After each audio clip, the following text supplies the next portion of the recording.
जी, मैं इस वक्त मौजूद हूँ कोटला अरब अली खां में और नाजायज़ तजावज़ात के ख़िलाफ़ ऑपरेशन किया जा रहा है।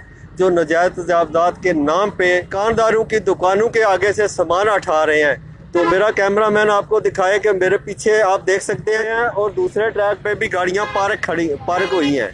तो आइए मेरे साथ एक दुकानदार मौजूद है, उससे पूछते हैं कि ये जो गाड़ियाँ खड़ी हैं ये मेन मसला है या दुकानदारों का मसला है। जी सर, मेन तजावज़ात का मसला तो है ही है।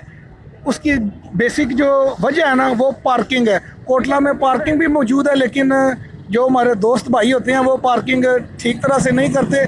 अभी आप देख सकते हैं कि येलो लाइन से साइड पे एक जो वन वे है उसकी वो बिल्कुल मुकम्मल तौर पर जो है वो ब्लॉक हो चुकी है।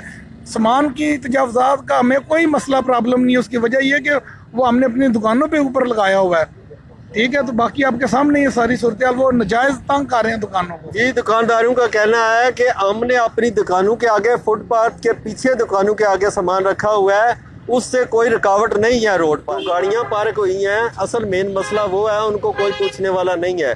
पार्किंग होने के बावजूद गाड़ियां लोगों ने आधी रोड के ऊपर गाड़ियां खड़ी की हुई हैं। सफर इकबाल 7 न्यूज़ कोटला।